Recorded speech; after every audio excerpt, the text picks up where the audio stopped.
నమస్తే. కథావాణికి స్వాగతం.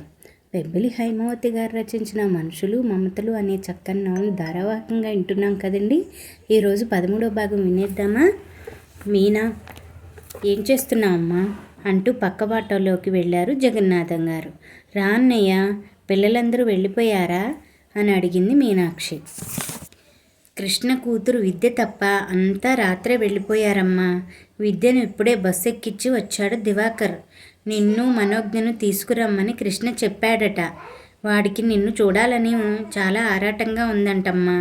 కానీ అక్కడ స్కూల్లో ఇన్స్పెక్షన్ ఉండటం వలన రాలేకపోయాడు. మరి మనం ఎప్పుడు బయలుదేరదాము అంటూ విద్య వెళ్తూ అన్న మాటలు కూడా చెప్పారు జగన్నాథం గారు. విద్య చెప్పిన మాటలు వినడంతోనే మీనాక్షి మనసు ఆనందంతో పులకరించిపోయింది. పుట్టింటికి రమ్మని అన్నగారు పిలవడంతోనే మీనాక్షి కంటి వెంట జలజల జాలువారాయి కన్నీళ్లు. విత్తు ఒకటైతే చెట్టు మరొకటి అవుతుందా అన్నయ్య? అందుకే నీ బిడ్డలు, నీ మనవలు నీలాగే ఉన్నారు, మాటలోనూ ప్రవర్తనలోనూ. నిజానికి ఈ జన్మలో ఇక నాకు అదృష్టం లేదనే అనుకున్నాను. మొన్న నువ్వు యాదృచ్ఛికంగా నా పాట విని నన్ను గుర్తుపట్టడం ఏమిటి?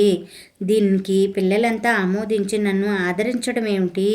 ఈరోజు నన్ను మీరంతా ఇంటికి రమ్మని ఆహ్వానించడం ఏమిటి? అంతా కలలా ఉంది, నమ్మలేకపోతున్నాను నేను అంది మీనాక్షి ఉద్వేగంగా. నిజం మీనా, నాకు అలాగే ఉందమ్మా.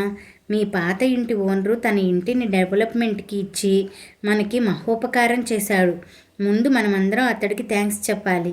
చిత్రం కాకపోతే నువ్వు సంగీతం మా అమ్మగారిగా మా కోడలికి మనవలకి చాలా కాలంగా తెలుసు. ఇక్కడిక్కడే నీ రక్త సంబంధికులు నీకు చేరువగానే ఉన్నా, తరచూ మీరంతా చూసుకుంటూనే ఉన్నా, ఒకరి గురించి ఒకరికి తెలియక అపరిచితుల్లా ఉండిపోయారు. ఇన్నాళ్ళకి ఆ భగవంతుడి దయ వలన మనం అందరం ఒకటయ్యాము అన్నారు సంతోషంగా. నాకు అలాగే ఉందన్నయ్య. సరే, సాయంత్రం మనోజ్ఞ కాలేజీ నుండి వచ్చాక అడుగుతాను. దానికి కూడా మన ఊరు ఎప్పుడెప్పుడు చూస్తానా అని ఆత్రంగా ఉంది.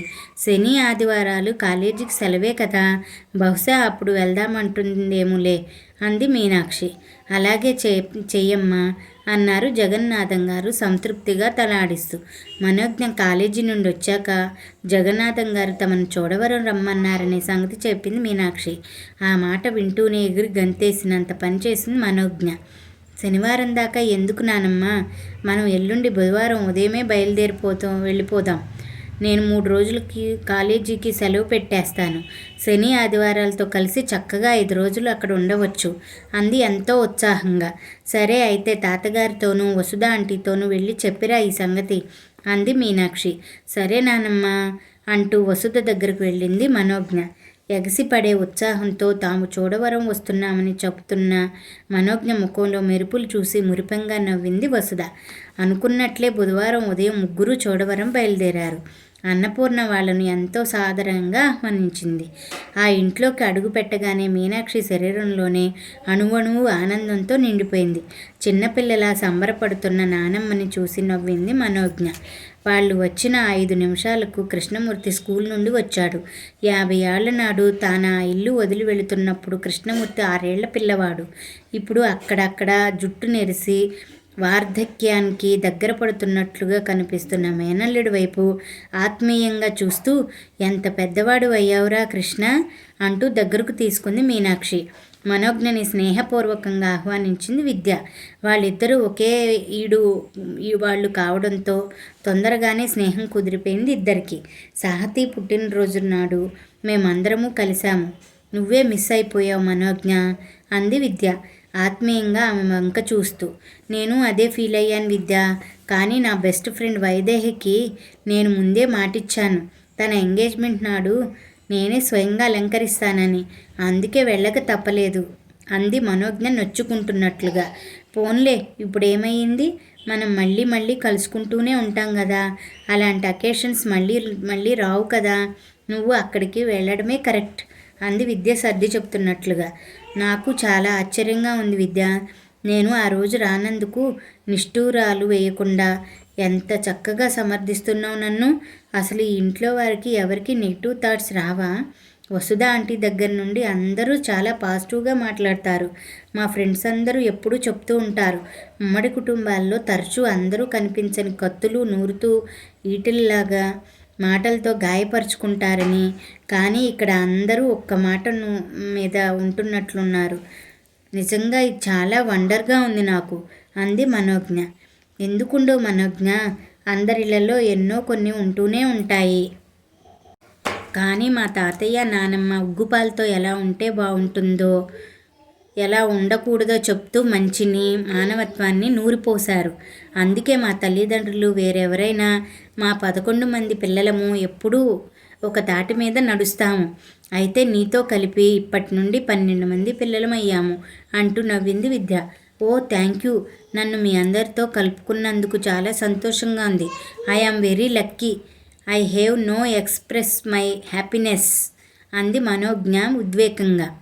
పిచ్చి మను, ఎంత అల్ప సంతోషివి నువ్వు. ఈ మాత్రానికేనా అంత ఎక్సైట్మెంటు?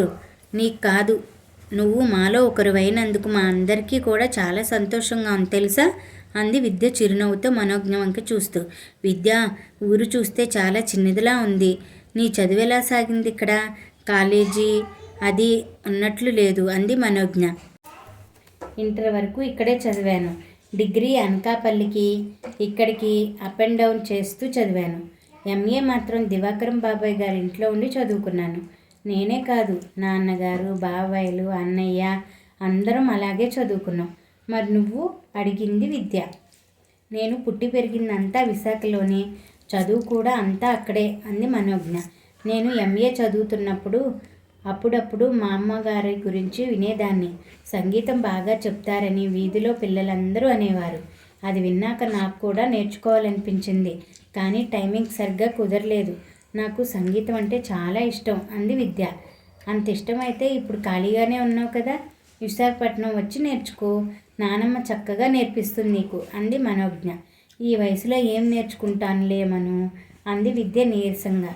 విద్య నేర్చుకునేందుకు కావలసిన శ్రద్ధే కానీ వయసు కాదు.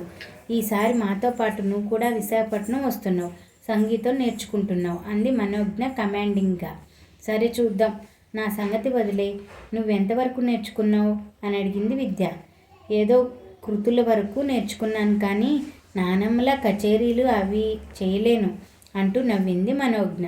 చేయకపోతేనేంలే, అసలంటూ వచ్చు కదా నీకు అంది విద్య. అమ్మా విద్య, మీరిద్దరూ ఇక్కడున్నారా? తాతగారి ఫ్రెండ్స్ వచ్చారట, మీ ఇద్దరిని రమ్మంటున్నారు, మనుని చూపిస్తారట వాళ్ళకి అంది అన్నపూర్ణ మామిడి చెట్టు కింద కూర్చున్న వాళ్ళిద్దరిని దగ్గరకు వచ్చి. పద వెళ్దాం, తాతగారికి మీరు కనిపించిన దగ్గర నుండి పండగలాగే ఉంది అంటూ నవ్వింది విద్య. తాతగారు అంత పెద్దవారైనా పిల్లల్లో పిల్లల్లాగా భలే కలిసిపోతారు విద్య అంది మనోజ్ఞ. అవును, అందుకే తాతయ్య అంటే మా పిల్లలందరికీ చాలా ఇష్టం. ఒక్కోసారి ఆయనే మా అందరికీ నాయకత్వం వహిస్తారు అల్లరి పనులకు అంది విద్య చిన్నగా నవ్వుతూ. మీరంతా చాలా లక్కీ విద్య. ఇక్కడకు వచ్చాక తెలిసింది జీవితంలో నేను ఏం కోల్పోయాను అంది మనోజ్ఞ బాధగా. అయితే ఏమైందిలే, ఆ వంతు ఈ వంతు, అమ్మ నాన్నగారు తాతయ్య ఇప్పుడు నిన్నెంతో ముద్దుగా చూస్తున్నారు కదా అంది విద్య మనోజ్ఞ భుజం తడుతూ. అయినా చిన్నప్పటి నుండి మీ అందరి మధ్య పెరగలేనందుకు నాకు బాధగానే ఉంది. నేను ఇక్కడ పుట్టి పెరిగి ఉంటే నువ్వు చెప్పినట్లు కోతి కొమ్మ చాటలు, ఏటి ఒడ్డున కుప్పిగంతులు, మామిడి తోటల్లో కాయ దొంగతనాలు అన్నిట్లో నేను పాలు పంచుకునేదాన్ని కదా. ఓ సదేగా నీకు కావాల్సింది. రేపు వేసవి సెలవుల్లో పిల్లలందరం ఇక్కడికి చేరిపోతాం. ఒక కోతి కొమ్మచ్చి తప్ప మిగతా ఆటలు అల్లరి షరా మామూలే. ఇక నుండి నువ్వు కూడా మాతో అన్నీ చేద్దువు కానీ అంది విద్య నవ్వుతూ. కానీ ఆ బాల్యం తిరిగి రాదు కదా అంది మనోజ్ఞ దిగులుగా. ఆ మాట వినడంతోనే విద్యకు అంతులేని జాలి వేసింది మనోజ్ఞ మీద. అనునయంగా భుజం తడుతూ, అదే పొరపాటు మను. గతంలో ఏం జరిగిందో మర్చిపోవాలి. ఎందుకంటే అది గతించింది కనుక. అందుకే దాన్ని గతం అంటారు. ప్రస్తుతం మనం రాబోయే కాలంలో ఎలా ఉంటే బాగుంటుందో, సుఖంగా ఉండాలంటే ఏం చేయాలో ఇప్పటి నుండే ప్లాన్ చేసుకుని జీవితాన్ని ఆనందమయం చేసుకోవాలని నానమ్మ ఎప్పుడూ చెప్తూ ఉండేది. అసలు నానమ్మ దేనికి ఎప్పుడూ బాధపడక చూడలేదు నేను. ఎప్పుడూ చూసినా ప్రశాంతమైన చిరునవ్వుతో ఉండేది. తనతో కొంచెం సేపు మాట్లాడితే చాలు మనసు తేలికైపోయేది అంది విద్య. మీరంతా చెప్తుంటే అమ్మమ్మ గారిని చూడలేనందుకు నాకు చాలా బాధగా ఉంది అంది మనోజ్ఞ దిగులుగా. అదే కదా ఇప్పుడు వద్దన్నది, లేని దాని కొరుసు ఇప్పుడు ఆలోచన వదిలేసేయి, ఉన్నదానితో ఆనందంగా వెతుక్కుందాం. అయినా మా నాన్నమ్మ ఎక్కడికి వెళ్ళలేదు. ఈ ఇంటి ప్రతి అణువులోనూ మా అందరికీ కనిపిస్తూనే ఉంది అంది విద్య. ఓకే, ఇక నుండి నేను కూడా నిన్ను ఫాలో అయిపోతాను. అదిగో తాతగారు మన కోసమే ఎదురు చూస్తున్నారు పదా అంది మనోజ్ఞ. జగన్నాథం గారితో అంతే వయసు గల మరో 2 వ్యక్తులు కూర్చుని మాట్లాడుతున్నారు. వీళ్ళిద్దరినీ చూడగానే రామ్మ రా అంటూ సాదరంగా పిలిచారు. జగన్నాథం గారు వారి వంక తిరిగి, ఇదిగో గంగాధరం, మా చెల్లెలు మీనాక్షి మనవరాలు మనోజ్ఞ అని చెప్పాను కదా, తనే గాయత్రి ఇంజనీరింగ్ కాలేజీలో లెక్చరర్గా పనిచేస్తుంది అన్నారు ఆనందంగా వారి వంక చూస్తూ. మన మీనాక్షి చిన్నప్పుడు ఎలా ఉండేదో అలాగే ఉందిరా జగ్గు ఈ పాప అన్నారు గంగాధరం గారు. అవును జగ్గు, అచ్చం అలాగే ఉంది అన్నారు పక్కనే ఉన్న గురునాథం గారు కూడా. మీనాక్షి మనోజ్ఞ వచ్చిన దగ్గర నుండి తనకి తెలిసిన వారికి మిత్రులందరికీ వాళ్ళిద్దరినీ చూపించి మురిసిపోతూనే ఉన్నారు జగన్నాథం గారు. అందుకే మనోజ్ఞకు అది పెద్ద వింతగా ఏమీ అనిపించలేదు. మర్యాదపూర్వకంగా వారికి నమస్కరించింది. తర్వాత సభ్యత కోసం అక్కడ కొంచెం సేపు కూర్చుని వారు అడిగిన దానికి వినయంగా సమాధానాలు చెప్పి తర్వాత విద్యతో పాటు లోపలికి వెళ్ళిపోయింది. వాళ్ళిద్దరూ వెళ్ళిన వైపే చూస్తూ, అమ్మాయిలు అంతా చదువుకున్నా కొంచెం కూడా గర్వం లేదు జగ్గు, మీ విద్యలాగానే చాలా ఒద్దికైన పిల్ల. ఈ కాలం పిల్లలు మనలాంటి ముసలి వాళ్ళతో ఇంత ఓపికగా మాట్లాడటం నేను చూడలేదు. అది ఒక్క మీ మనవలకే చెల్లింది అన్నారు గురునాథం గారు. ఎవరిదాకానో ఎందుకు జగ్గు, మన మనవలు సెలవులకు ఊళ్ళ నుండి వస్తారా? నేనెంతో ఆశగా మాట్లాడబోతే అసలు నేను మనిషినే కానన్నట్లు పట్టించుకోకుండా వెళ్ళిపోతారు అన్నారు గంగాధరం గారు వ్యధ నిండిన కంఠంతో. అరే గంగా, అలా బాధపడకురా, నేను చూడలేను. మీ ఇద్దరి బాధ నేను అర్థం చేసుకోగలను. అందులో పిల్లల్ని తప్పు పట్టాల్సిందేమీ లేదు. కాలం అలా మారిపోయింది. తరాలు అంతరాలు మనుషుల మధ్య ఎడం తీసుకువచ్చింది. ఇది ఎవరికైనా సహజం కూడా. అందువల్ల మనలాంటి వారికి ఈ పరిస్థితి తప్పదు. అయినా ఇందులో మనది కూడా కొంచెం తప్పే ఉందిరా. వాళ్ళు పెద్దవాళ్ళు అయ్యారు కదా, వాళ్ళకి నిర్ణయాత్మకమైన శక్తి వచ్చింది అనే విషయాన్ని మనం విస్మరించి ప్రతి దాంట్లోనూ మనం తలదూరుస్తాము. వాళ్ళకి కొన్ని ఆలోచనలు అభిరుచులు ఉంటాయని మర్చిపోతూ ఉంటాము. పైపెచ్చు మా కాలంలో అలా ఉన్నాము ఇలా ఉన్నాము, మీలా కాదు అని ఎత్తిపొడుపుగా మాట్లాడుతుంటే ఎవరికి నచ్చుతుంది? కాలంతో పాటు వచ్చే మార్పులను స్వాగతించి మనం అంగీకరించాలి. వాదించి 10 మాటలు చెప్పినంత మాత్రాన్ని ఎవరూ తలకెక్కించుకోరు. అదే మనం మితంగా మాట్లాడి హుందాగా వ్యవహరిస్తే అంతా మనవి గౌరవిస్తారు. ముఖ్యంగా అడగకుండా ఎవరికీ సలహాలు ఇవ్వకండి అన్నారు జగన్నాథం గారు హితవు చెప్పినట్లుగా.